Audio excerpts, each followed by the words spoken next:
The writing task for section B of the GAT requires us to look over 4 pieces of information and develop our own point of view.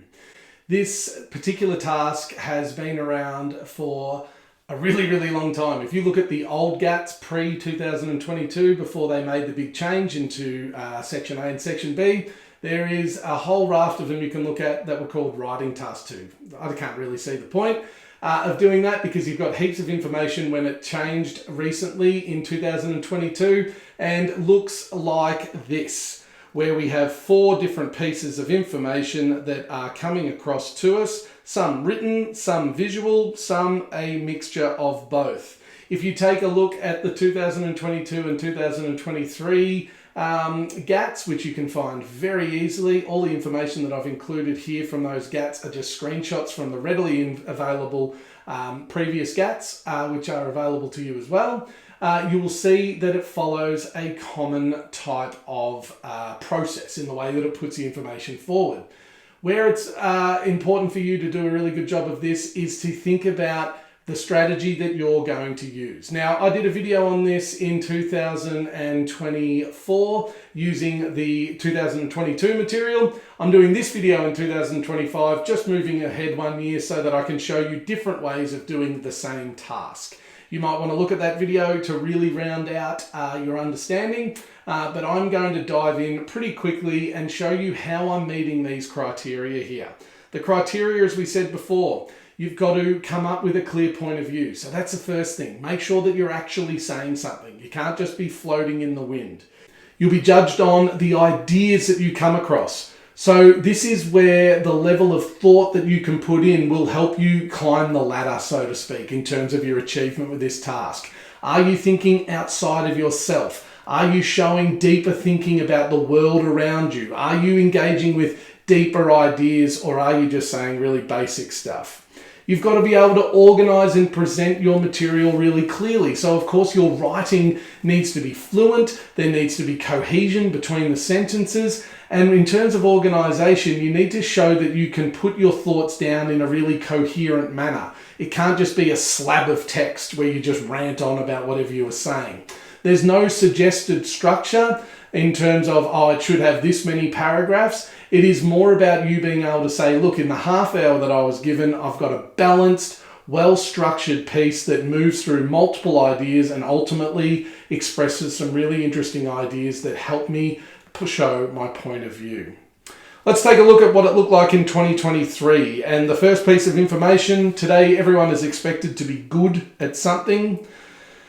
A visual there with the journey to success, and we can see how people plateau for a little bit, but then if we add hard work and we add determination, an interesting sort of idea about how successful we can be. Number 3 said to us, many important abilities are undervalued and go unrecognized.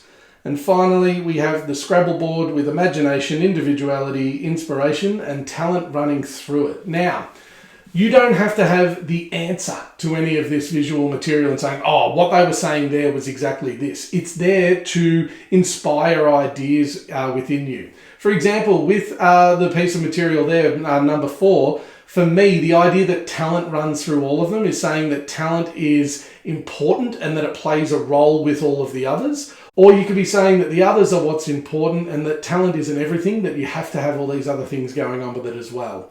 It's not about you getting something right or wrong. It's about being inspired to say something with a really clear sense of purpose. There are hundreds of different ways that you can go about it. The piece that I'm going to show you today is what I thought when I first saw this piece.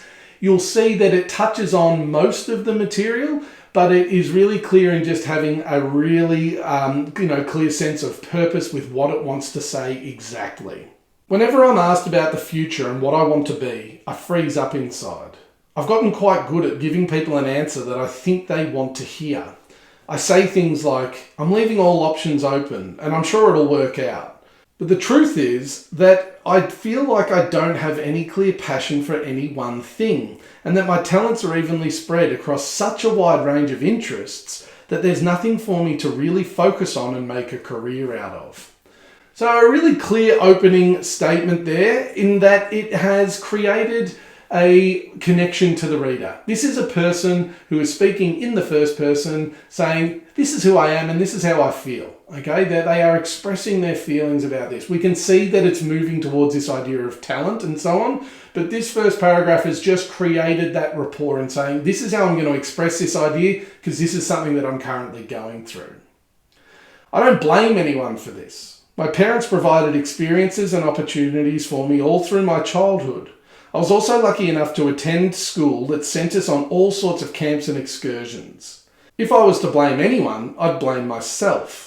I've realised lately that I've got a terrible habit of losing interest in something once it becomes a little difficult. I love the thrill of getting good at something, be it an instrument, a video game, or a traditional sport, but once I feel comfortable with my skills, my enjoyment and improvement seems to plateau, and I soon become frustrated with my lack of progress. Now you can really see information piece 2 coming through here in terms of that idea of plateauing, in terms of our enjoyment, in terms of how if we want to keep improving at something, we need to add dedication and hard work. And so there's a really clear sense of, yep, the material has been used. You don't have to use all 4, nor do you only have to just stick to one. It's about the ideas that you come up with in response to that sort of material. I watch streams of gamers showing incredible skill in certain games that I'm sure took hours of dedication to build. I see friends who I started guitar lessons with in Year 7 who now jam together in bands that they've formed. I watch friends of mine from junior basketball now pushing each other in training as they make a tilt towards the national championships for schools. I witness all these things and it makes me sad. Sad because I was once a part of each of those groups, but I eventually gave up on all of them when they became a little bit harder. Sad because those people who have worked on those talents seem to have also built tight groups of like-minded friends that go with them. And so you can see the thinking and the ideas that are coming in behind this piece. It's delivering a point of view saying that, okay, if we're going to be good at one thing, or is that the right way to go about it? That being good at something leads to friendships. You can see that there's this strong point of view coming forward. It's about to get a bit clearer, but that it's exploring all of these ideas that have been put down. It's not all bad though. I've spoken with my older cousins about this and they have assured me that my concerns actually show a range of skills that I hadn't considered useful, like the ability to be self-aware, to consider how I approach things and think about how my decisions in life lead me to feel certain ways. So you can see, information piece number 3 coming through there. And now that the point of view is becoming clear that, okay, talent isn't always just in objectively seen, tangible things. It was a nice shot of confidence that not all skills and talents are easily seen through a certain pastime, that becoming a well-rounded person takes talent and perseverance also. Being open to new ideas and experiences is important, and I've started to see the value of being okay with not being great at something so long as you enjoy it. So I'd say here that in this 3rd paragraph, the point of view becomes really clear. What is being said is coming across really clearly and it's really sharpening. So I'm taking my own approach now to my future and the path that I choose. I know that I don't have to be good at just one thing, and instead I'm focusing on being a good person first, who is open to any new challenges. Whilst it still bothers me a little that I don't have that one thing that many of my friends seem to have in their life, I feel that I'll be okay in the long run, so long as I keep working on myself and my approach to new challenges.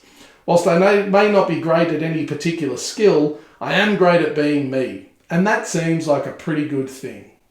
Isn't that a nice little way to finish? I feel like I'm in an episode of Play School or something like, and that's a really nice thing, and we can finish there.